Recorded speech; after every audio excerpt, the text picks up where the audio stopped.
Welcome back to Filmonomics at Slated. I'm Steph Paterno, and this week and over the next few weeks, we are going to be bringing you a multi-part, in-depth case study on one of our earliest successes, a film called Days and Nights. Now, Days and Nights happens to be getting released this Friday, September 26th, at the IFC Center in New York City, as well as on VOD and iTunes. So as soon as you're done watching this, you can go and watch the film. Days and Nights is a contemporary adaptation of Anton Chekhov's famous play, The Seagull.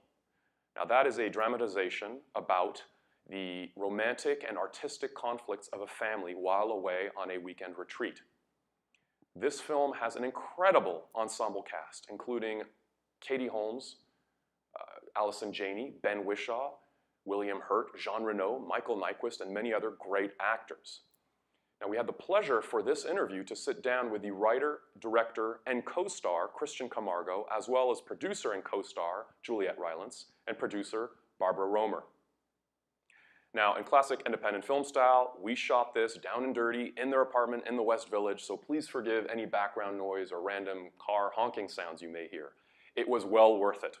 We got to hear about all the trials and tribulations they had shooting this incredible passion project on a really tight budget. So without further ado, let's go hear what they had to say.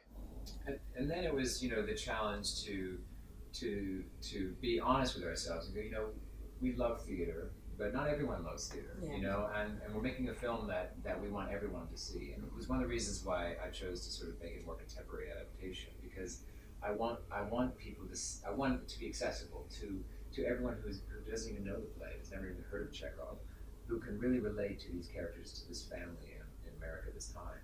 And so that for us was the challenge creatively speaking, was, how are we going to take all of this wonderful sort of foundational theatrical concept and raise it and allow it to be shared with a large group.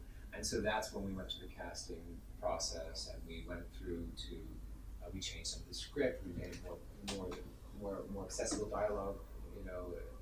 We brought in some action, we brought in some well, we did have more sex, and then we lost the sex, but we did our best.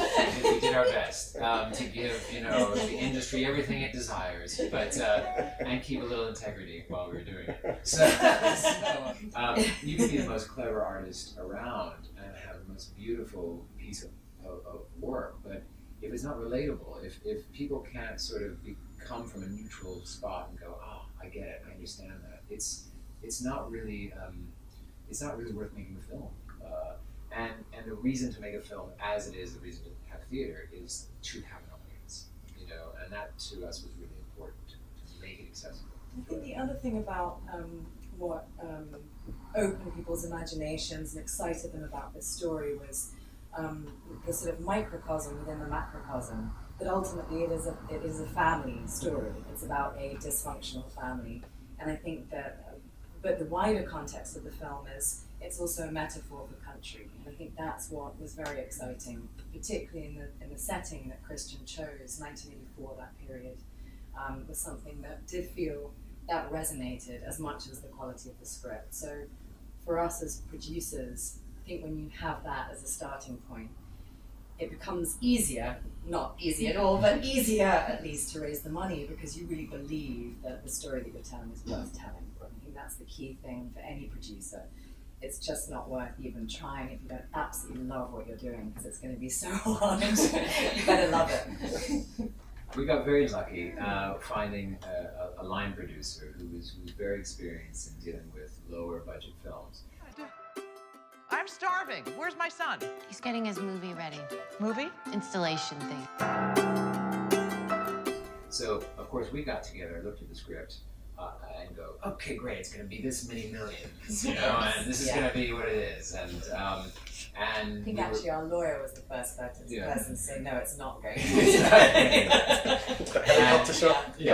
I wish to say that we were not a cliche, but we were a cliche, thinking, we're going to go for this, and then we got brought down to this, which I think every filmmaker, goes through.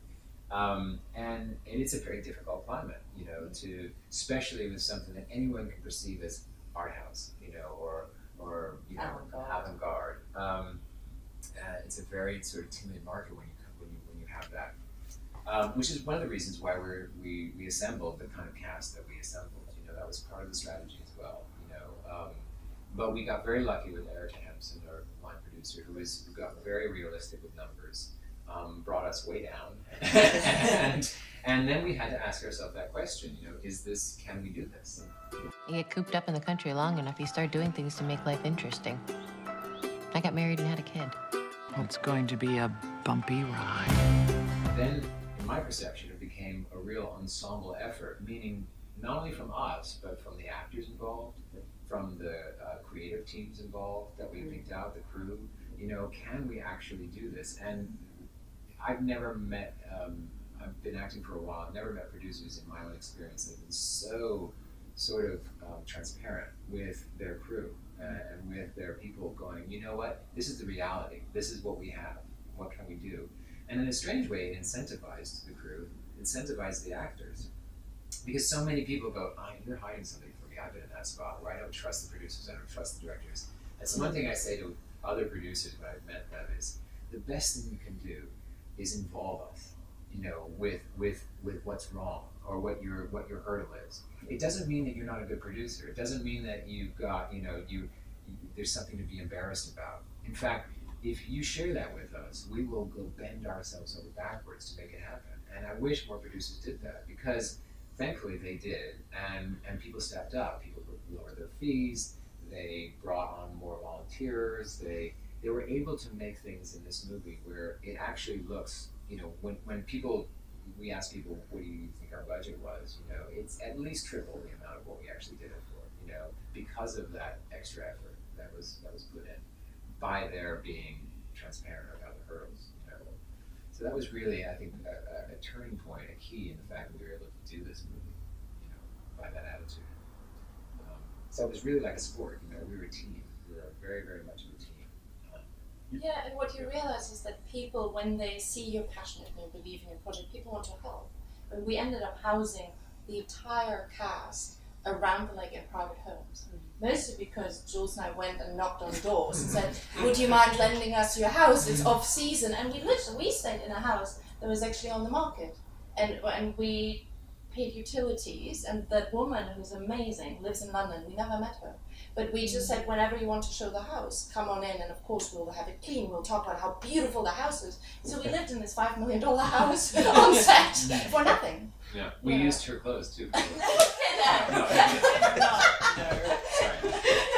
Wow, well, it's not every day that you can convince the cast and crew to stay in a house that's still on the market for sale and be interrupted by prospective buyers. I guess they had their jobs cut out for them during this production.